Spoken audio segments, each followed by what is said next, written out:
Bonjour Penguins and welcome to Pat Pank's Cast, the show that dives you into the world as I see it.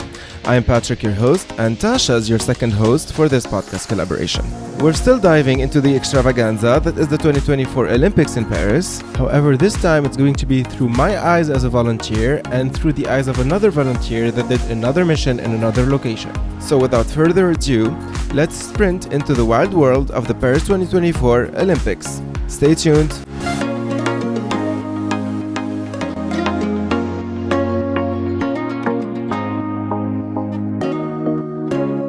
This is segment 3 of my podcast. Hello, everybody. Tasha, this is your episode number, you still don't know.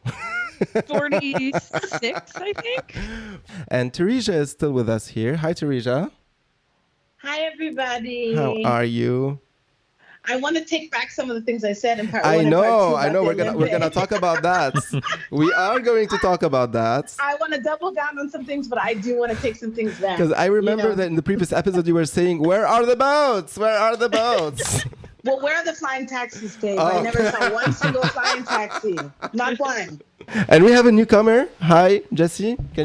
You can introduce yourself and what you're doing. Hi everyone, my name is Jesse Shan, and I was here in Paris for the whole duration of the month to volunteer for the Olympic Games. Yep. And I was working as an Olympic family assistant. Okay. Yeah. So the idea of this episode is to bring the perspective from the inside of the Olympics through the eyes of a volunteer. So obviously, as everyone knows, I was a volunteer, and also it was interesting to get another point of view from someone who worked in another location with a different mission. So that's why it was very interesting for me to have you here on this episode. Thank you for having me here. Yeah, you're welcome. And as far as I'm concerned, I was accepted. First of all, let's start by the beginning. I think you too. We have applied to the volunteer program in March 2023. It was a very huge process because what people do not know is that applying and getting admitted and accepted for the volunteering program was not just like a very easy thing to do. We had to go through a test of like 180 questions to describe our, let's say, personality profile. And then also we had a series of questions on our knowledge of sports and what are our preferences when it comes to the different disciplines. At some point, we also had a conference call in the language that they wanted to emphasize on, in order to make sure that whatever we have written in the test and was correct, and also to make sure that our foreign language proficiency is adapted to our mission. So then after that, once we have done all of this, we had to wait a few months in order to get the response. A lot of people did not get anything at all. Some people were put on a waiting list, and others, 45,000, were admitted as part of the volunteer program, knowing that around 400 to a bit more than 400,000 people applied. I mean, I knew that later. To be honest, I didn't know that it was that difficult to be part of this program, which made me more happy. I don't know if you knew that from the beginning, but I didn't know that process was that complicated, and a lot of people got rejected. I also applied last year. I think I created an account early on, but then, as you mentioned, there was that questionnaire that you have to fill out, right? And it was very long. So it took me a while to actually submit the application. I think I submitted the application a week before it's supposed to close. Okay. I just realized, I haven't submitted that. Let me really finish it. Otherwise, I won't be able to volunteer. And I was not thinking that I was going to get selected. Because I first volunteered for the Olympic Games in Rio in 2016. Okay. And since then, I have applied to Pyeongchang, have applied to Tokyo, and then Beijing, and never got selected. Yeah. So I wasn't having any high hope to get selected this time. And I was also paying attention to what they officially said. And they said 450,000 people applied, and they only selected 30,000. 10,000 out of that 30,000 is actually international volunteers. Oh, wow. Yeah, so the rest of that 20,000 is either French citizens or foreign nationals living in France. Yeah. Yeah. I see. That's interesting. Where are you originally from then? I was born in a small city near Shanghai. Then when I was in high school, my family moved to Hong Kong. And for college, I moved to the United States. Now I live in New York, but whenever people ask me like, where are you from? It's always been a complicated question. Yeah. I don't know. Like Shanghai, Hong Kong, New York. New York. Yeah. Well, when You're the you said citizen you of the applied world. to volunteer at all the other Olympics, I was just curious if you lived in one of those places or if, like... Yeah, I was in Rio for a whole month too. Okay. Just like this Wow. time in Paris, I arrived a week early and leaving 1 week later. So I get to actually enjoy the city in addition to just working for the Olympic Games. Mhm. Yeah. Yeah, cool. A lot of international. I do get it. The love of the love of sports and the love of being part of that international event.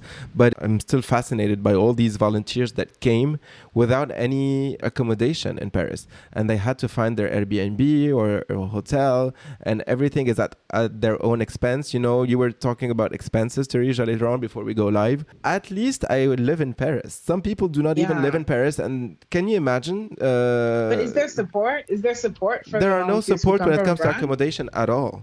So yeah, That was going to be one of my questions because I know they obviously have the Olympic Village for the athletes, but I didn't think the volunteers. no, got we don't. anything. We do not. So, Unfortunately. but I mean, 45,000. I don't know where and how they would have been able to provide accommodation for 45,000 people. I suppose it also makes sense because majority of the volunteers are living in In France, France yeah. or French nationals. So Yeah, probably not Parisians, but yeah. How did you find your accommodations then? For How did you- me, ever since I got the offer at the end of December last year, I've been looking on Airbnb because I know that I want to stay for a longer time.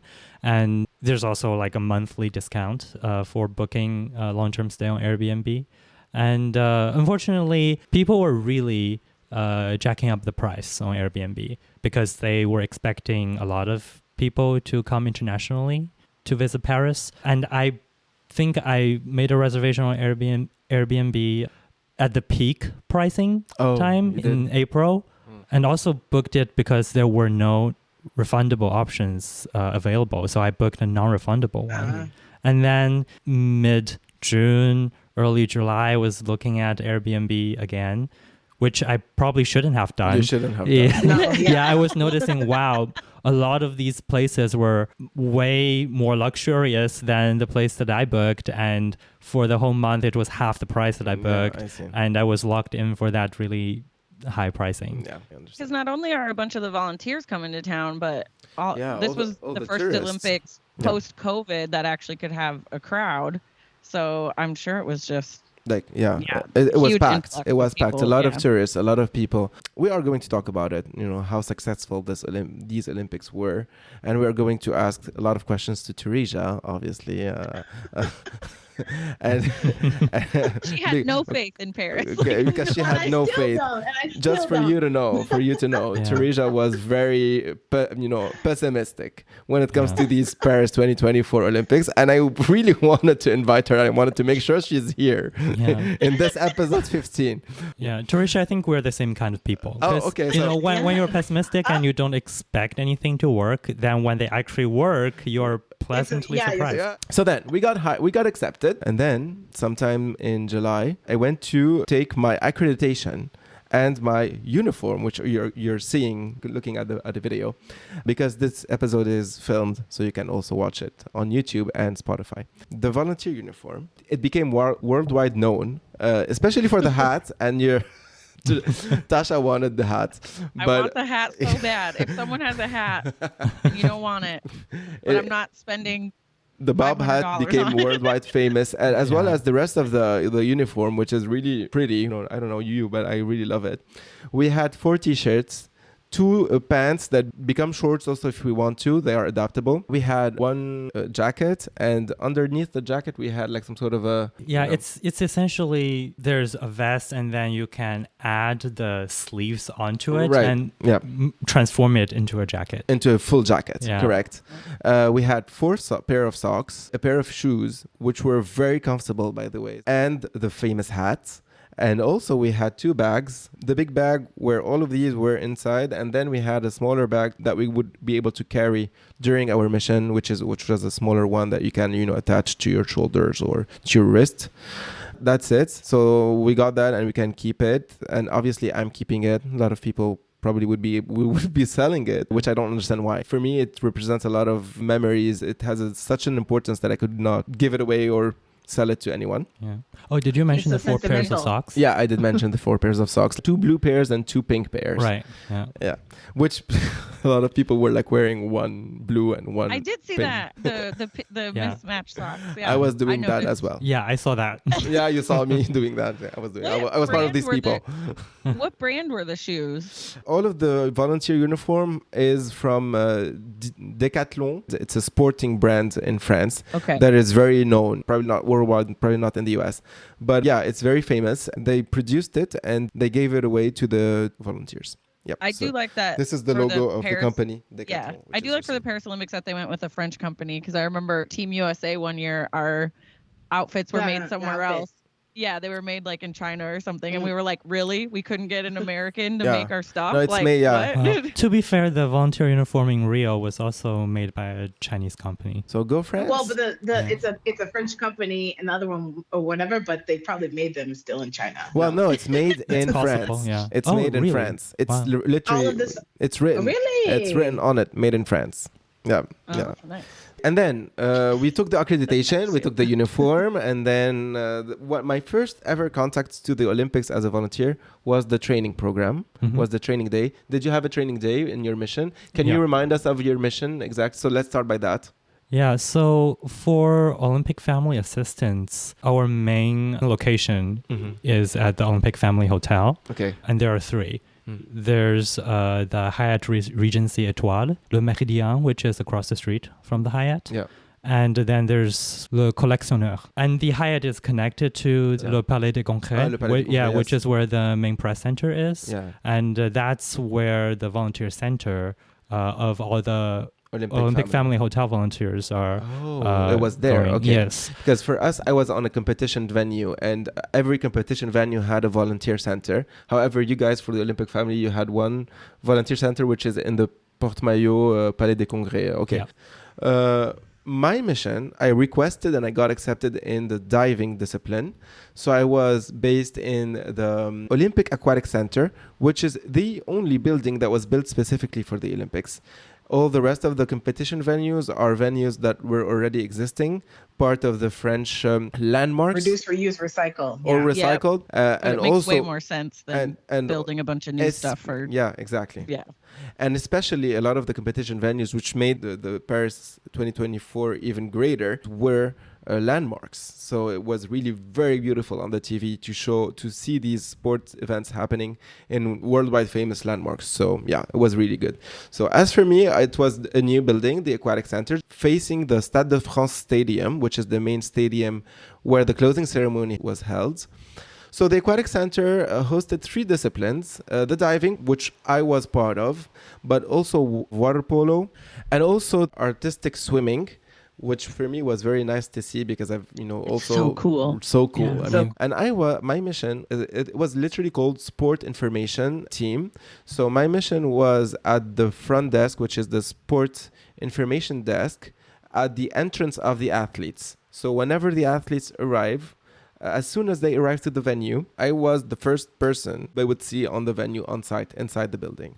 So they would be able to ask their questions, if they need any directions, if they need anything in specific for their day, any kind of information. I would be here to answer their questions and also tell them that their training schedule is from this time to this time, their competition is here and there, and so on. So all of the logistics, any kind of question that they have, or all kind of information that I have to give to the athletes. I was able to do that from this desk, from my mission at the entrance of the athletes.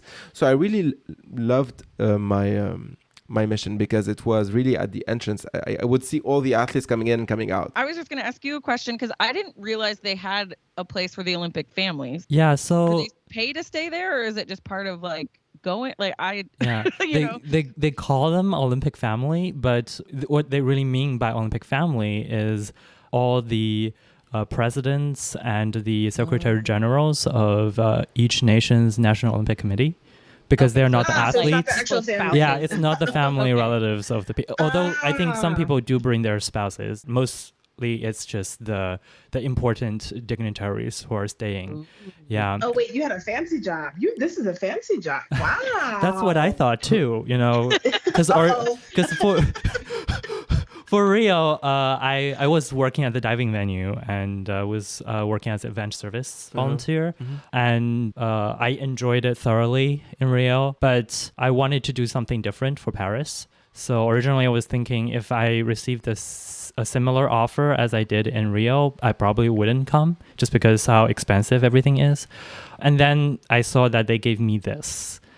And I was thinking, okay, this looks intriguing. Assisting a president or a secretary general of a National Olympic Committee, seems like a really important and fancy position. So I came here and tell us. Yeah. Was your security clearance higher than everybody else's? Because was your security clearance higher than everybody else's? No, we all got background checked. Yeah, we definitely all got with the dignitaries and presidents and stuff. I feel like that's actually security-wise. I think I don't even have as high of a security clearance as Patrick did. Because we are on the competition venues, literally. You don't think they would have went after the people in charge? The people in charge they have their own security. I mean, they don't need anybody from Paris 2024. I mean, and also French security forces were literally everywhere. I've never seen that many security officers in my entire life as much as I did during these 3 weeks. Right. So they don't need us. They don't need the Paris 2024 security clearance to ensure their safety. However, if you're in a competition venue, then definitely everyone who is working in that competition venue have to be cleared 100%. I've heard that everyone went through background check from A to Z. Yeah, and I think there's probably a difference between general access and actual clearance into certain zones. Because I think on your accreditation, you have a blue stripe. Yep, I do. Yeah, and you also have certain numbers like 246, those correct. things. Yeah, which I don't have. Yeah. The blue stripe, that's for information, that allows me to enter the field of play, literally by the pool where the athletes are competing. And the numbers is also, they have specific clearance. They have a specific clearance matrix, but yeah, and for me, I can access venue's spectator area, but I can't get into protocol operations zones like that. And I don't know with the red stripe. The red stripe would allow you to enter the venue and probably the spectator area and some areas, but would not allow you to enter the field of play. So when you have a blue stripe, it means you have access to everything. And when you have red or white, it means they have lower access fees every single time. I just had the white. So the white is the lower when it comes to the competition venues. But you probably had access to more things. Like, for example, you had access to the Olympic Village, which I did not. Right. So it's really Was it just 3 colors? 3 colors and 6 numbers, if I remember well. And the 3 colors are, did you say red, white, and blue? No, not the American colors. France. And it's not red, white, and blue. It's blue, white, and red. Sure it is. Your patriotism is on fire, Patrick. I'm gonna be cutting this because I have my American listeners are increasing. I have 23% now. So I'm gonna be cutting this. Oh, but I'm live on Instagram. Forget this. We're totally aware that we're not. You're live on Instagram. Forget you saw anything. Forget what I just say. Yeah, this will be cut in the editing. I'm leaving it in on mine. So. And in addition to the numbers, there's also letters because I had the R on my accreditation, and I've seen some people with the O letter. And I've seen people with the A, and A is for athletes. O and R, I don't know. Yeah, numbers, letters, and the color of stripes. All of these were part of your access control. And it was really done depending on your mission, which I think was really very well done. Since I was at the entrance of the athletes, I had a lot of people trying to get in. Entrance of athletes equals number 2. If you don't have number 2, whatever the color of your stripe is or whatever, if you don't have number 2, you do not enter from the entrance of the athletes. So I had a couple of times where I had to stop people and tell them not to enter. even though I had a security guy which was also doing this, but I had to do it also a couple of times myself, but not more than that, which I would have felt like I would be doing this the whole day. But it was definitely, it was really very well organized to a point where I didn't really have to do it more than twice during the 3 full weeks. So everybody knew what were their access rights. Everybody knew where the entrance for his accreditation was. So it wasn't a mess at all. Not in the aquatic center, at least. I don't know if you guys had people trying to come in without their access rights or... It's kind of complicated because for our official duties, we do have to accompany the dignitaries and the officials that we're assigned to. But we're supposed to inform the person who's in charge of the venue when we're accompanying our dignitaries or officials, and then once we're there, we'll hand them over so that they will be able to sit at the Olympic family area in the spectators area, whereas us will have to maybe wait for them in the volunteer lounge or maybe just stand there. So you can stand in the spectators area and see the competition. Were you able to do that? Because we were told when I did a mission on the spectators side, we were told that well, if they are not wearing their volunteer shirt and just facing the camera, and there are not a bunch of people gathering, just one, we can allow them. Or else we have to see their accreditation and tell them to wait outside. Yeah, I mean, I think we're entering that kind of gray area, right? Officially, no. But we also are given that access, right, on our accreditation. So I think it really comes down to if you are fulfilling your volunteer duties, and if you are, whether you're respectful, if you are actually also watching the competition. Because I know maybe if we're there but only watching the competition while we're waiting for our dignitaries, then maybe we should change into just plain clothes instead of volunteer clothes. So, general spectators don't see that, these volunteers aren't doing anything. They're just there watching the games, when maybe we're just there to wait for our dignitaries until they are done at the venue. Also, at the same time, I think because there are a lot of us at the Olympic Family Hotel, and some of us are in a shared pool. Not everybody is like me who has an assigned delegation or country. So I think some people definitely... Who was that, by the way? Who was your assigned delegation? I was assigned to Hong Kong. I was assisting the Secretary General of the Hong Kong NOC. Other volunteers were in a shared pool, so they get assigned to different dignitaries every day. I do think some volunteers will abuse it. So, and especially for those really popular events where there aren't that many vacancies on the stand or seats, maybe it's not a good idea to go. I generally avoid all of those really popular events anyway. And we were told, if you find a place, then why not? It's not encouraged, but why not? As long as you're in civilian, which I think made sense, because during the competition, really at the front desk, we do not have any athletes going in and going out, because they are either competing or watching their colleagues competing. So they are in the seats of the athletes that are reserved for the athletes in the spectators area. So we don't really have a rush at that during that hour and a half or 2 hour competition.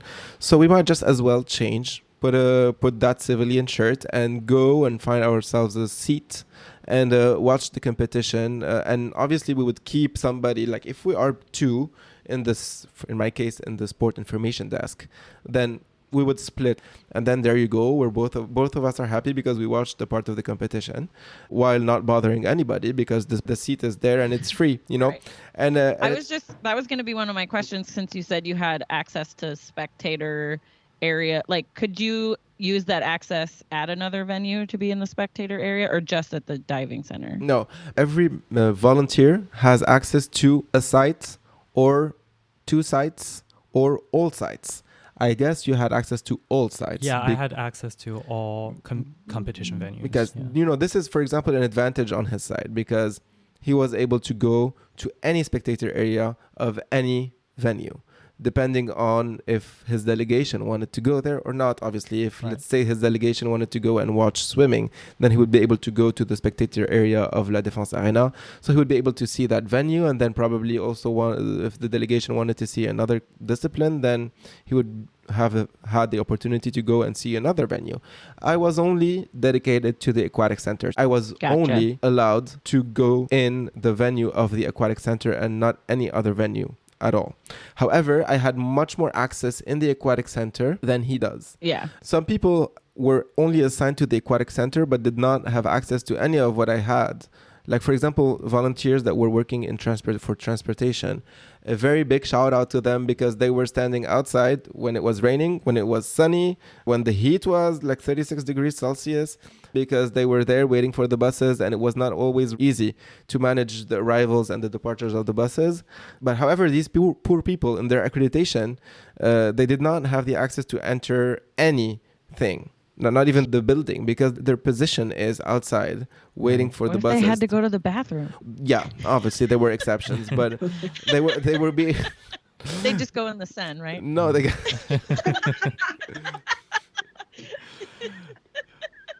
That's why that lady from the triathlon got sick. Yeah. Oh So I was very lucky to have access to the field of play and to the entrance of the athletes, and even had for a short time access to the media center, because I was also assigned for one day, exceptionally, I was assigned a mission for anti-doping. So my mission was to actually accompany an athlete from the water polo discipline from the minute he leaves the water to the minute he enters the lab and gives his sample Yeah. to the lab. I actually don't know if they draw blood or take urine. Urine. Yeah, I was there. I know. Okay. So you really have to like follow him, and you do not have to lose him from your sight. And that's the regulation. Even when he changes, or he or she, it depends. Like if it's a male athlete, it's a male volunteer. If it's a female athlete, it's a female volunteer. So I followed a Spanish athlete from the water polo team. He was really nice. He was following the rules, because when I first tell him you were randomly selected for anti-doping testing, so some athletes would be like, oh God, no, not now, not here, I'm tired, blah, blah, blah. So no, he was okay. And I listed the rules, like no shower, no going back to the pool, no drinking more than 2 bottles of water. Apart from these, he can do whatever he wants. He can go and, speak to his family. He can go to the media. And this is why I was saying I got this media accreditation very specifically during that day, because I needed to follow him wherever he went. And it was very possible that he would go to the media center, which we call the mixed zone, where you have the broadcasting TV interviewing the athletes after every competition. And there's also another zone for press, which is the written press, where they would ask their questions as well for the athletes. I had to follow him in these zones, so I had to have this accreditation to go inside the mixed zone, where the press are. I also did another anti-doping mission with a Japanese athlete. Also very nice, because I've heard that some athletes might be a pain in the. Mine were really very nice. The Spanish guy went to the spectators area and started making out with his girlfriend. And I had to watch this. Just stand there and watch. Yeah, I had to stand there and watch. Oh my God. Yeah. You know what? Okay, here's what I feel like I would have done. Like, if you came up to me and you were like, hey, you got randomly selected, blah, blah, I'd be like, can we just go now and do it so you can stop following me around? Like, yeah, well, could no, they just... well, they did not. They did not. They were like, we'll do that whenever I arrive to the lab zone. But before that, from the pool to the lab zone, to the exit, they have a very specific path to go through. Like they have to first go and take their accreditation, then go and take a towel. And then there's a first mixed zone in the field of play area. And then they have to go through the broadcast. Then they have to go to the journalist. Then they can go to the shower if they are not anti-doping selected.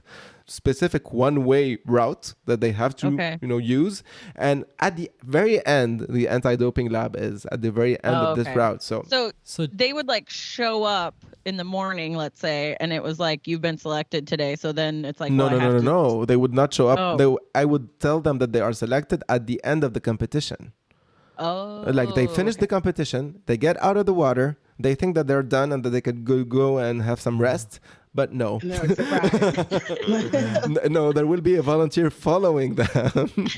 And I guess, yeah, there's usually like you have to do the press and the this and the that. But I feel like I would have just been like, can I just go pee in a cup now and get this over with? Yeah, like, I'd want to just get it over with. The Japanese guy did that. The Spanish wanted to live his life and go check on his girlfriend before. But he's Spanish, babe. Spanish. Yeah. But the Japanese was like straight, following Efficient. the route. Very efficient Japan. So it made sense. Spanish going round and round and round. Like, So does that mean that every single venue has its own testing lab? Yeah. The testing lab for our venue was common to all three disciplines, obviously diving, water polo, and artistic swimming, because anti-doping does not have to be specific to a discipline. But yeah, every venue has to have anti-doping, because you should be able to test the athlete within 2 or 3 hours after the end of the competition. Like Keep your eye on him. Keep an eye on him. The Japanese guy, for example, athlete had a team meeting after the competition, so I had to wait until all the members of the team were there, and then the coach was there, and then they did their team meeting. It took 15-20 minutes. I had during these 15 minutes to keep an eye on my Japanese athletes. Yeah, make sure nobody slipped him a cup of pee. Exactly, that nobody gave him anything, and he didn't like give anything to anybody, or like not. He didn't have we all any. know what Lance Armstrong did. We know. We that he did not have any interaction with anybody at all. only Americans do doping, no? Well, in Russia. Well, they weren't even here this time, so because they got caught. That's why. Well, it was political and and Ukraine, a doping scandal. no? Yeah, it was political and a doping scandal is why they. And because their gymnasts are like 9, no? So yeah. No, I thought it was the Chinese that lied about ages of some of their gymnasts one year. I feel like all of them probably do, no? I do like the change in gymnastics, though. Like, especially, I know we'll probably get to this later, but especially Team USA, it was like the oldest team we ever had. Their name was Golden Girls, no? They named themselves Golden Girls. And I was like, thank God, because we don't, these like 15-year-olds and stuff, like, let's let people mature a little bit. Can we? Like, I don't know. It just seems like a lot. And they can still play. No. Yeah. I was like, we're still young, we're still fresh, we can still make it to the Olympics, guys. Yeah. Okay, anyway, sorry, I got on and it. swim in the Seine River. And swim in the You go ahead first, babe. You're still not reassured. That lady got a bacterial infection and she couldn't compete. Oh, and one lady, I should have found the quote. It's probably the same lady, but she was like, I could have swore I saw brown things floating. I just hope it's not what I thought it was. Yes, they were like, we went underwater and I saw things I should never have seen. Like, hello. Yeah, she said that. Well, there was I'm not aware of this. Like you said, there was that whole Facebook event that you guys were all gonna go poop up river. Yeah. Oh wow. In the end, they did super discreet, super demure. And Hidalgo, she didn't say anything to anybody, and she just was all of a sudden boop, in the sin. Well, and I loved that we had that conversation like on a Saturday, and then because you guys were saying she hasn't swam in it yet, and blah blah blah. And then it was like 3 days later. I was like, oh, she did it. She did it. But there was the sports minister who did her big whatever the fuck she did, where she just rolled down in an embankment. The sports minister was ridiculous and hilarious. Yeah. And Hidalgo was like, I don't want that to be me, so I'm just gonna like take a private boat. And just like her dip in the water was really very successful. I mean, she like swam. Like she was like. Did she get her hair wet? Did she go all the way? Yeah, she did. Oh, okay. She did. Yeah. She was. She looked very classy. Very classy. Very classy and very professional. And then she probably got a rash. Mindful. Yeah, exactly. Then she probably got a rash. But come on. Yeah. Hello? Go ahead. Oh my gosh, that's funny. So yeah, let's go back to the volunteer. So, I had this anti-doping mission. I also had a few missions apart from my main mission, because as a reminder, my main mission is at the entrance of the athletes, as I said. But I had some side missions from time to time, because our manager was nice enough to rotate us so that we don't get bored a lot. So I also had a lot of missions on the field of play, which were for me the best missions. My mission was really nice. I really loved it. But also being on the field of play was really something. Like I really loved these experiences, because you were literally in the middle of the action. I had to prepare the field of play several times before the competition, either cleaning or arranging the chairs or even removing the plastic films from the floor because it's a new building. So we were commissioning the building at the same time. Plastic films were still protecting the floor. So I had to remove the plastic films from the field of play and also brand new. Yeah, brand new.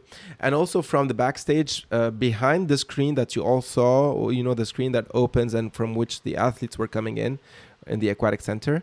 So yeah, that was one mission. Another mission was to, during the competition, actually look at the 10-meter platform where the divers were diving and see if, for example, a diver would use a towel and put it on the edge of the platform so that he doesn't slip while diving. So whenever I detect that the diver is actually using a towel, on my push to talk, I would send a message to the diving team saying that, for example, a towel was used, and another volunteer would go up to the 10-meter platform and remove the towel after the diver has dived. And before the beginning of the competition, I had the mission to go up to all the platforms, especially the 10-meter platform, and also remove all the towels that were here and there from the training session that was before the competition. It was really interesting to do that because I was literally on the platforms and I was looking at the venue starting to be more and more crowded with the spectators, and I was there on the 10-meter height doing my job. So it was really very impressive, being there. Especially, I can just imagine you being like, there's a towel, get the towel. Yeah. Yeah. With your walkie-talkie and headset. I had a walkie-talkie. I had a PTT. We call that a PTT. I had it for this mission, but I also had it during my main mission at the entrance of the athletes, because whenever, for example, I had a question that I couldn't answer, we can communicate on WebEx, which was our official instant messaging platform. But let's say the managers probably would not look at their phones the whole time, so I would send a message to this person through the PTT. So I was allowed to have a PTT because I had the use for it and it made me look professional. So it's nice. And very important. Made you look very important. But yeah, it was very useful, obviously. Every morning we receive a paper in the sport information desk listing everything that was going to be done at the second, à la seconde près, we say in French, fine-tuned to the second. It was very well organized, and I had a mission at some point also to log, to take this paper and write down on the right side, on the right column, the real time and compare it to the planned time. Yeah. And whenever there's a 15-second delay, I had to mention why there were 15 second delay. So we were really working on the second, so well organized. So I was really impressed. It makes sense because it's being broadcast in so many different networks and all over the world that they have to plan for commercials and when to do this and that, and True. It makes sense. Exactly. So it was really impressive to be able to do that. I love doing my job, from the sport information desk to all the different missions that I got. I really liked it. What about you? What is your experience, and what is the most the best thing that you've done? Tell us about Hong Kong. Yeah. Do you want to still talk about the training? Sure. Because it was really very well done. So whether it's on the platform, online or on site. So please go ahead. And also it kind of is related to what we actually do day to day. So I attended the training session that was the Tuesday before my first mission, and I went there, and there were a group of volunteers who were just showing us around, the Le Méridien is across the street. This is the Hyatt Hotel. This is the hotel lobby where a lot of people are just resting and taking a break. And then they took us across into Le Palais des Congrès and took us to the volunteer lounge, the volunteer center, and showed us what to do and what is available to us. And then after that, we had another 2 hours of sit-down kind of seminar style training. And as I mentioned to you, that group photo we took at the training day is the only group photo we ever had, because unlike many other competition venues and missions for Olympic family assistants, each dignitary or official is only assigned one volunteer. And if we're assigned to them, then we are with them from the beginning to the end of the Olympic Games. So we don't really work as a team with other volunteers. doesn't prevent us from, socializing and getting And to know meeting other people and meet through probably the volunteer center. Yeah, at the volunteer center, especially, when if your dignitary or your official doesn't contact you that day because either they are doing their own thing and they don't really have any use for an assistant, or that they just forgot and they're going to a particular venue on their own, you might just end up having a free day. Unfortunately, I think more volunteers were feeling underused than the organizing committee expected. Okay. Because there were also shared pool volunteers, as I mentioned earlier, who don't really have a particular delegation that they're always with. It's different from day to day, and not all of them gets utilized on a daily basis. And for some of us who are assigned a particular delegation, not every single day that we have a shift do we actually have something tangible to do. Yeah, I see. If that makes sense. Do they tell you that in advance, or do you show up and your guy disappeared? Yeah. So at the training, they told us you will get your agenda for the first 3 days of your shift. And after that, the shift hours that shows up in your volunteer portal online, that's not actually accurate. The actual timing is determined between you and your dignitary. Okay. Yeah. So it really comes down to the person that you're assigned to. If you're assigned to a really amazing person, then you'll have one hell of a time. If you are assigned to a person who doesn't really, stay communicative, it's kind of difficult to track them down. Oh, yeah. Okay. So they could go to events without you? Like it wasn't required for them to have a volunteer I think it's person all the time? because if they are with a volunteer, then they need to, if they're taking an official bus or a taxi to the venue, then they're required to bring that volunteer with them. So if they really don't want to, they just don't let the volunteers know, if that makes sense. Oh, but they are allowed to enter the venue without a volunteer. Oh, yeah, absolutely. Yeah. Okay, well then, if things had to change in the future, there should be a rule so that every single delegation would have to enter a venue with a volunteer. Yeah. It should be like that. They make the rules. They're like, no, we don't care. Yeah. It should be like the anti-doping thing. Like, we got to be with you all the time. I bet these people are like, get off me.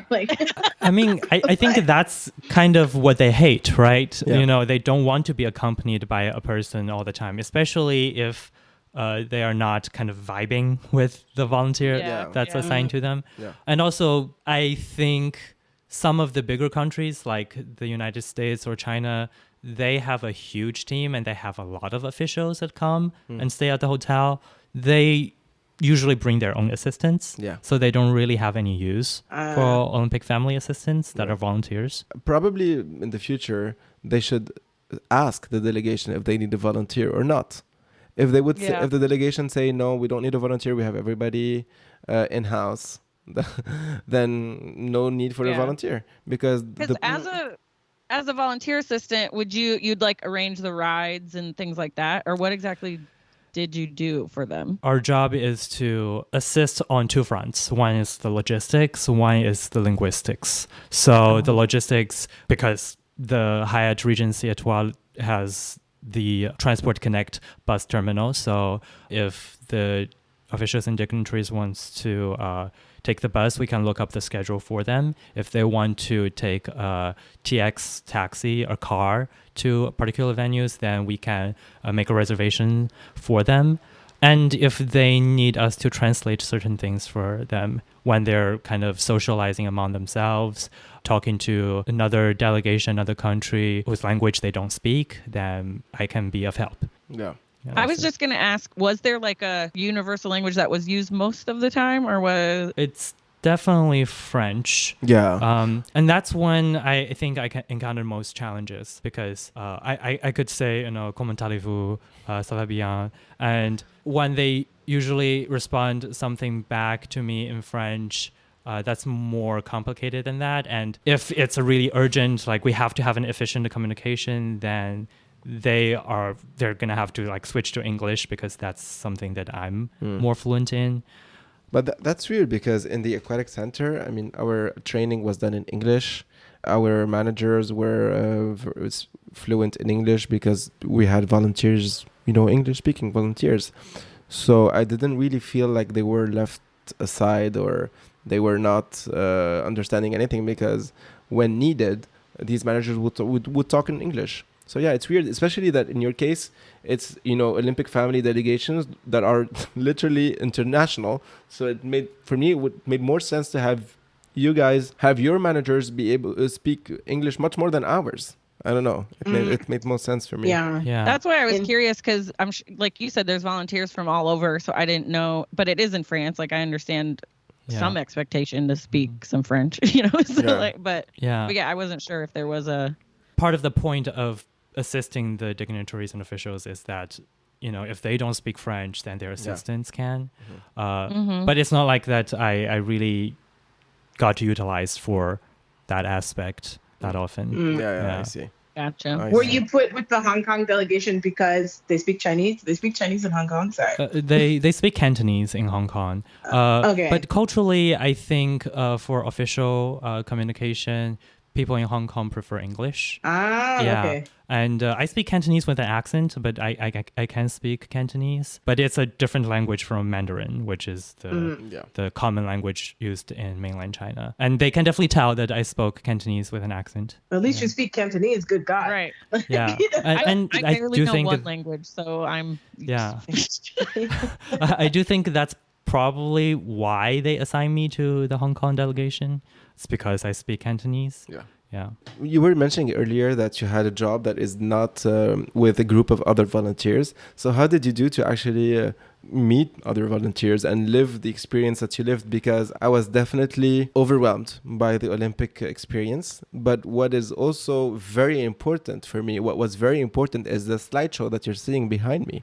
Is all these other volunteers that you're seeing. This is me on the Seine River, but these other people that you see here, people that I met during the Olympics, and it was crazy to meet them all because we clicked since the first day.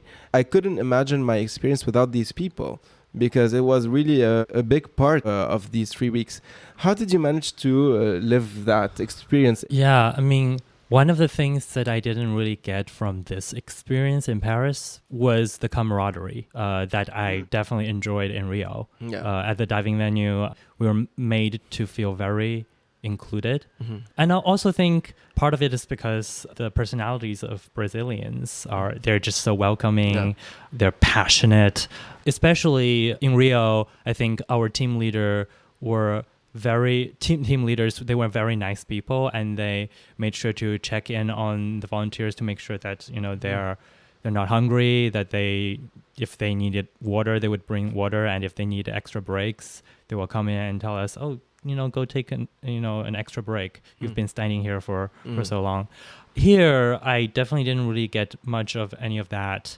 For most days, if we are being mobilized and going to venues, then we're pretty much on our own. We're going to almost every time I'm going to a different venue. So it's all different people. Yeah, I see. I do think that I kind of tap into some of my experience in Rio because I got to know some volunteers there who are, again, volunteering here in Paris. Some of them are Chinese volunteers, and there actually was a group activity organized by Chinese volunteers to meet officially, to have some cup noodles and take a group photo. So it's nice in that way. But who organized that? Who organized that? Like, was that another Chinese volunteer who was a driver in the Olympic Village? But I've always been a very international person. I like talking to other people. So other days, if I'm just hanging out and chilling at the volunteer center at the Palais de Congrès, or if I find myself having more time at certain venues, I just go up to people and introduce myself, talk to them. Also because I have lots of pins on my lanyard. So people tend to want to stop me and talk to me and see if I am open to exchanging pins. Yeah, I see. So that's nice. Yeah. Are you like an Olympic super fan? Or like I know some Olympic super fans, so I would say no. Okay. Yeah. Compared to them. Okay. Yeah. No, even earlier when you were talking about how you technically have access to all the spectator things, but you couldn't abuse it and blah, blah, blah. I'm like, that's exactly why they wouldn't let me have that access, because I would abuse it. you would go to every single competition venue and watch every single I'd be competition. like, put my civilian stuff on, be like, yeah, like I'm not here, I don't know you, I don't volunteer. They would be like, no, don't give her anything. Don't give her access to anything. No, we were responsible. Yeah. We were responsible. I mean, I get wanting to be there. Like, I've never actually been to an Olympics, but it's because it's expensive. You know what I mean? Like, that's why. But maybe in LA, maybe you can go in LA. LA 28. That's your opportunity. Everybody's going to be stuck in a traffic jam. Nobody's going to make it to the Olympics. Expensive, you guys. Well, Secretary Pete is trying to improve some of the public transportation, right? There's going to be that train opening between Nevada and California. Yeah. And they're going to put all the homeless people in jail, since now it's a crime to be homeless. So, you know. Unfortunately. Would you guys volunteer again? Sorry, I don't know. I would definitely volunteer for the LA. I will definitely volunteer for the for LA 2028. If I find another group of people volunteering and we can, like, for example, afford an accommodation altogether. Does that happen actually? That's my other question. Like, do you guys talk before? Did you talk to people before about trying to find I did not talk to anybody before because this is my first experience. So I did not. But I would definitely do that for LA 2028. And for me, it wasn't a necessity since I was home. So I didn't really need anything from anyone. But in LA 2028, I would definitely have to team up with other volunteers in order to make it happen, or else it would be like just not possible. Yeah. I mean, renting an Airbnb for the whole period. Yeah, it's going to be expensive. Patrick messaged me like when you kind of first started, and you were like, Tasha, we should volunteer for LA 2028. It's in America. You should go. And I was like, you realize South Dakota is not that close to LA, right? And he's like, it's closer than Paris. Yeah, it's closer to Paris. Yeah, see? I'm being scientific. That's it's scientifically proven. It's closer than Paris. But also, us Americans, we don't get a whole month off just to go work for free. Like, that's, you know, it would be harder. There are paid positions you can probably apply to.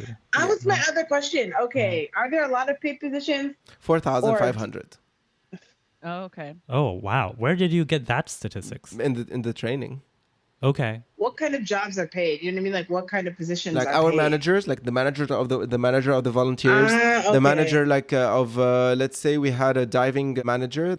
She was in charge of having all the diving discipline and sport event working fine.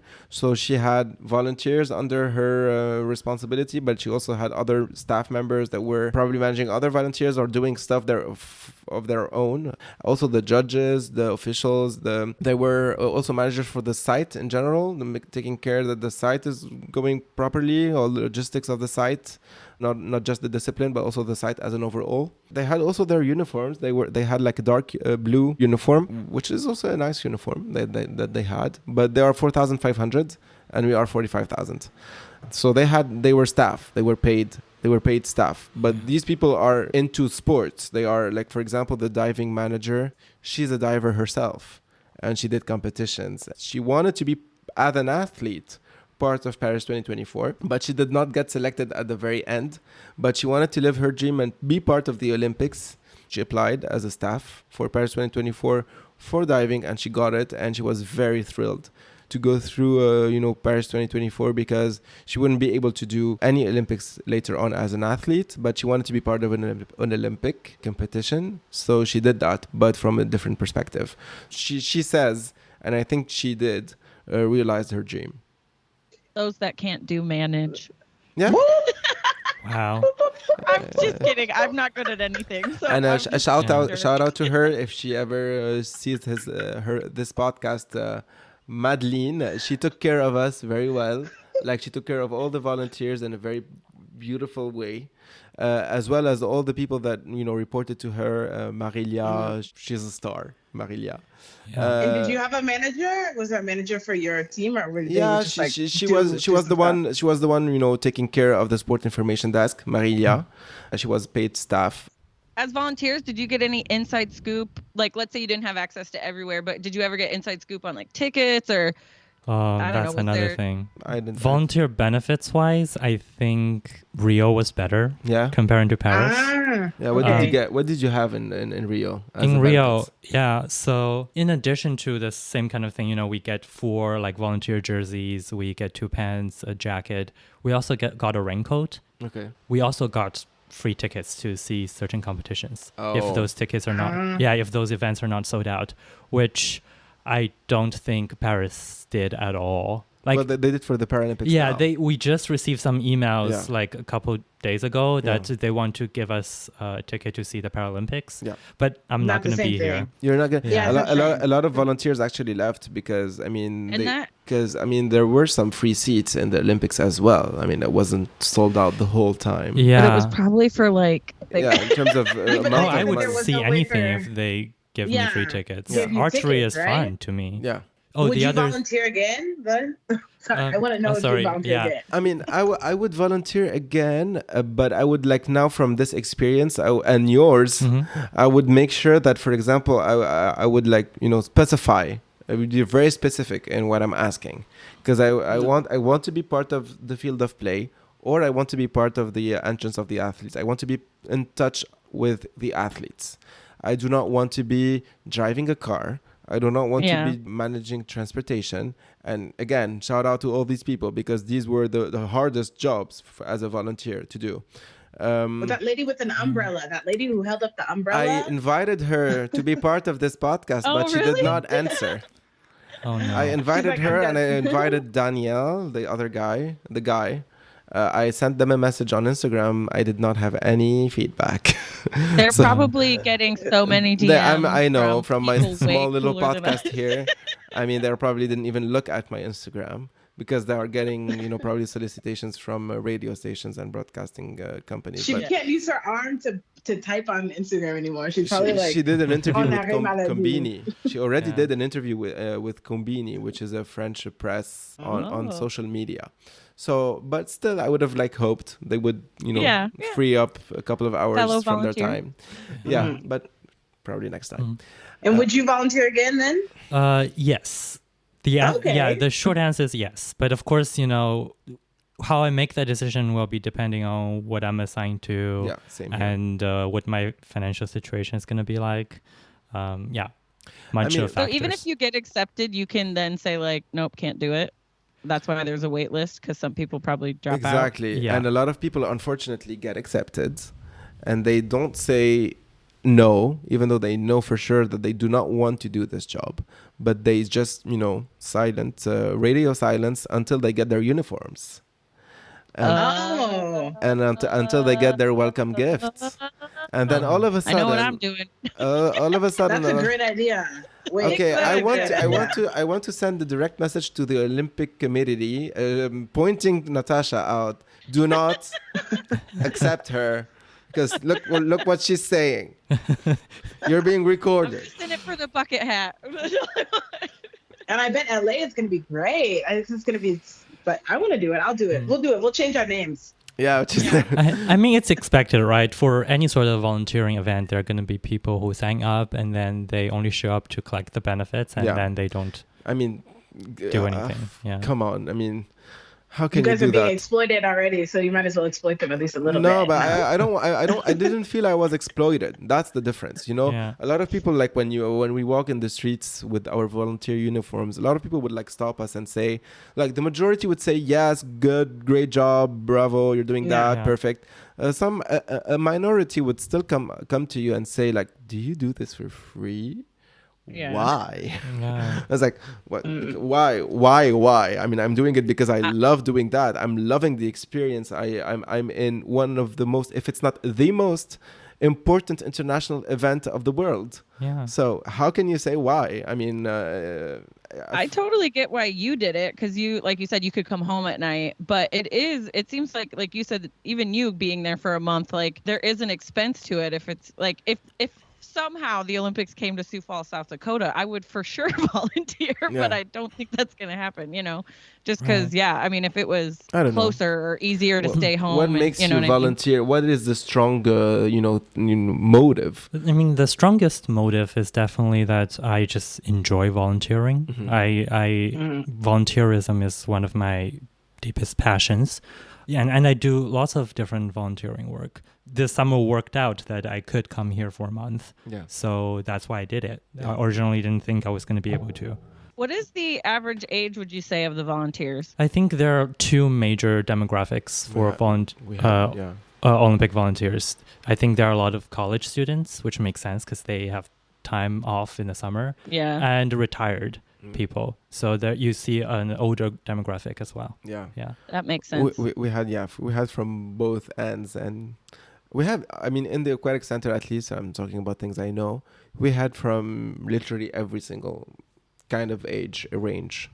It was very diversified, coming from a lot of different areas in France and a lot of different areas in the world. Also, full parity, women, men from different backgrounds, different countries, different age. I really thought that it was really very diversified, so it was very interesting when it comes to that, especially that we had to work together, so it was very enriching when it comes to culture.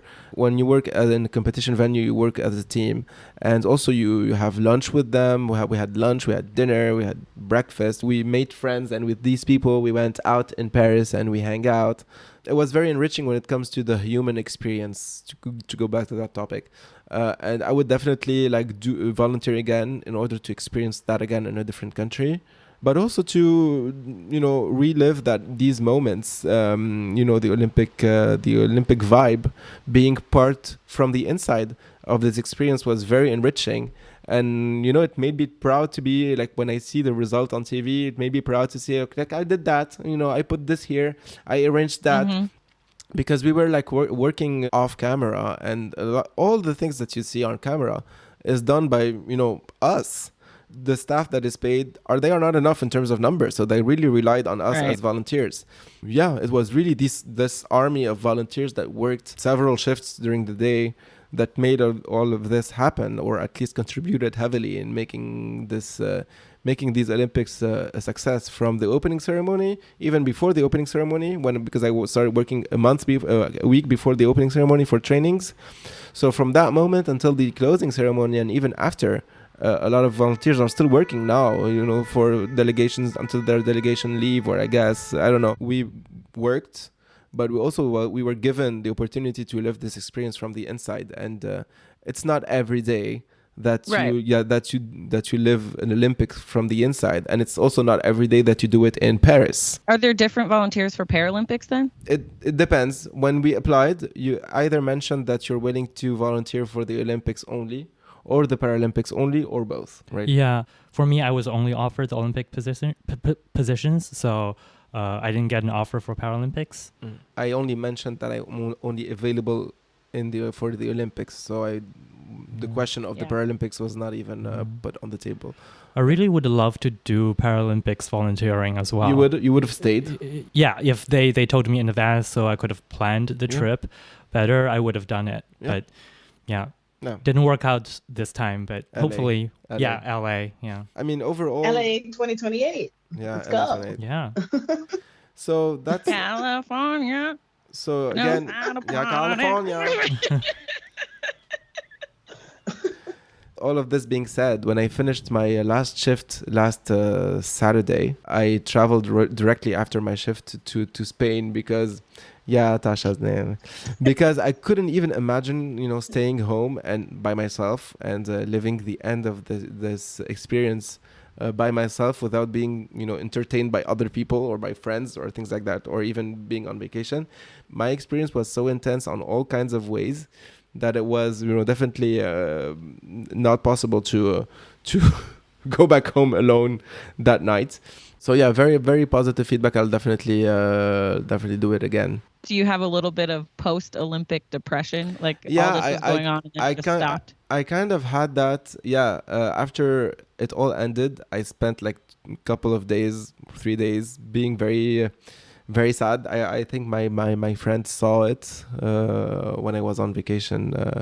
So yeah, they saw it and they were like, okay, he's not doing well, so we're gonna try to cheer him up. But now I'm getting just the positive vibes. No, I'm starting to get just the positive vibes of this experience and the memories, the positive memories. I'm starting to forget, the fact that it all ended and so on. Yeah. It would be hard to do that for, basically a month of your life and then it's just over. And because for a month my life was all about that. When I was working for the Olympics, it was really like taking my mind out of everything else. So it was like I was like half of a day. I was really like from, let's say, depending on my shift and shift hours, when I was working for the Olympics, it was everything else did not exist anymore. Just like the feeling that we get when French people, when we are on vacation, where we cut off everything from the from our from our real life. I don't know what that's like, but okay. So yeah, that was my feeling literally at every shift. So that's what made the experience very intense. A lot of athletes say that too. Like they work for this thing and then when the Olympics are over, they kind of don't know what to do with themselves. It's like a lot of emotions also on the athletes' part. I mean, when they come, we were trained to accompany them, especially my job as a sport information desk member. Since we are the first people who that they will see when they arrive to the venue, we needed to welcome them with a smile, accompany them in the best way possible, because these athletes have worked 4 years, 5 years, 6 years to be their whole life to be here today. So if they need to see someone that is smiling and that is working with them in a very positive way. So that was my job. You see them focused, you see them stressed out, you see them happy if they win a competition, but you also see them crying. And that's very heartbreaking when you see an athlete finishing his competition and then I would see him like getting out of the field of play or arriving to the entrance of the athletes to take his bus back to the Olympic Village, but you would see him literally crying knowing that he's a superstar athlete. It's so touching to see that actually we're in the middle of this. Spectators do not see that. The viewers on TV do not see that. Being close to them to that extent, able to live their feelings, whether it's positive feelings or negative feelings. It was interesting to live. Competition is a competition. There are winners and there are people that are not winning. But they're all Olympians, so they're not they're all losers. Olympians, Like, they're all, obviously. And that's what actually their coaches would tell them, when they start crying. And there's a video that went viral with the one British athlete, a diver. She's a diver. Her coach was telling her, you did what you have to do. You're here. You're one of the most, known divers in the world because you're here.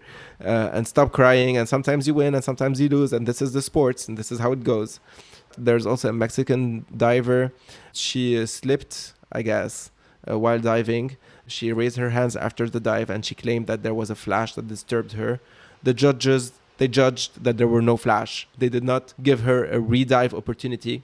And obviously, since she was doing very good and she just missed that dive, and all the 4 other dives were really perfectly good dives, capable of allowing her to be qualified for the semifinal or the finals.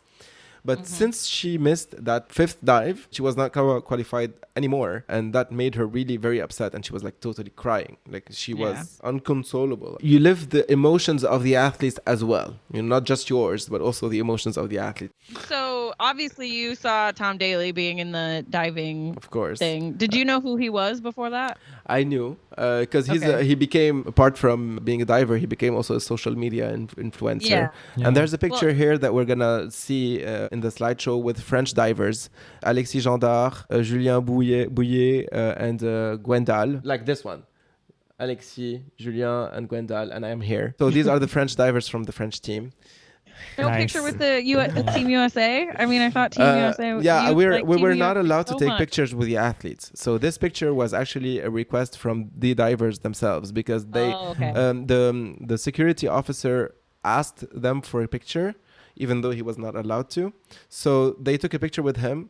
And then when they saw me being there, they said, okay, come on in as well. So I took like you can't ask, but if they ask... You're actually meant to be discreet because you want the athletes to come to you and because imagine 45,000 volunteer going to all these athletes and requesting, signatures and autographs and selfies This is also why I'd be a bad volunteer. Yeah, that's I would guess. want pictures and stuff. I mean, I'd the be like, purpose is to be respectful. The purpose right? is to be respectful. Yeah. Exactly. right.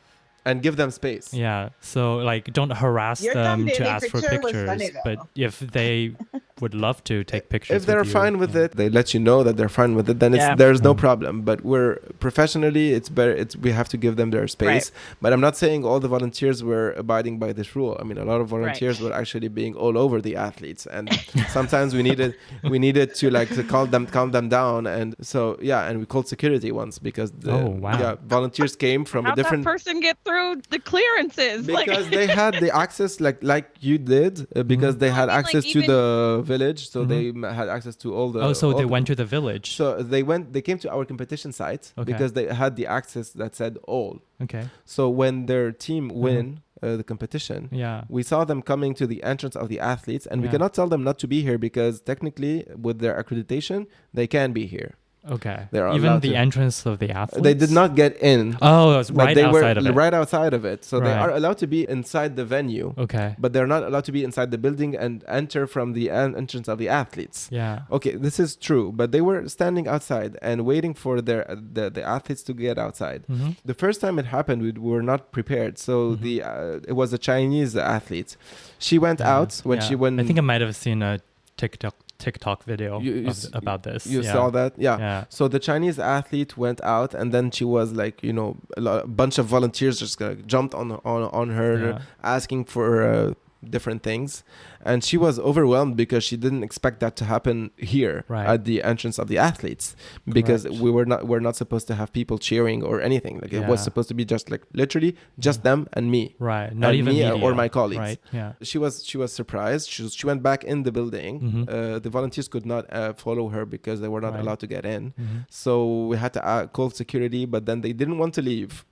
And we couldn't make them leave because they have the right to be there. So with other volunteers from my team and also my managers, we tried to make a path, create a path, like a human path from the entrance of the building all the way to the entrance of the bus so that she could get in. So she did that. And then once she got on the bus, she's Taylor Swift. the other volunteers that came, like the Chinese volunteers, they followed her in the bus. So this is when she went out of the bus and she started screaming and yelling at them, and that was the only thing that calmed them down. And we had to send a message to the Olympic Village saying, please take care of your volunteers and do not send them to the competition venues like that. Ask them where they're going and tell them that you're not allowed to go and make a crowd in front of the entrance of the athletes. It's not possible. So some problems happened like that, but I mean it happened once, twice, and then we managed to have more security at the end of the big competitions, so we were able to manage. Gotcha. That's another reason I don't want to abuse my access, especially since Chinese culture is very much a community culture. Yeah. Even though I know that every volunteer is responsible for their own behavior, when you do something like this and it gets released on social media, people would say that, oh, you're giving the Chinese volunteers a bad name. In the future, if people see it's a volunteer applying from China, it might be harder for everybody. Yeah. I don't know if it holds any water, but I don't want to be that person, right? It could be China, it could be any other volunteer country, but in that specific case, it was Chinese volunteers for the Chinese athletes. But it could have been any other country and any other volunteer. So yeah, I see what you mean. Yeah, I've definitely seen U.S. volunteers also going after certain athletes. Yeah, and I did that. I saw that too. I think it would be mainly in countries where Olympics is a huge deal. Like U.S., France, China. I mean these. Yeah, China, U.S. have two biggest China, teams. U.S. That makes sense. And especially us in diving, I was mentioning China. It's because China won everything. Like all the golden medals were won by China. And those athletes are probably a really big deal in China. Exactly, and that's why it was Chinese in my case, but it could have been in other competition venues. It could have been another nationality, but Simone Biles to us or something. Yeah. Within diving as an event, China is definitely the country to beat. Yeah. So yeah. Okay, so that concludes our experience as as volunteers. Dasha, Teresa, thank you for your questions. We were able to answer your questions, I hope, and I had some questions to you, and you had some questions to me as well. It was very interesting to share all of this. I hope you guys enjoyed these stories that I got to talk about behind the scenes story that you got to talk about as well from behind the scenes. If it was interesting to you, then imagine how interesting it was to us. Thank you very much for being here. That was the end of the segment 3, Paris Olympics from the eyes of the volunteers. Segment 4 will be talking about the Olympics Paris 2024 from the view of Natasha's couch mainly. We will be talking about the opening ceremony. We will be talking about a lot of the competitions that happened, some of the results, because Tasha would be able to say USA and tell us and remind us that they won the most medal count. And we will also be talking about the closing ceremony and so on. So stay tuned. Bye. See you in the next episode, Pengies.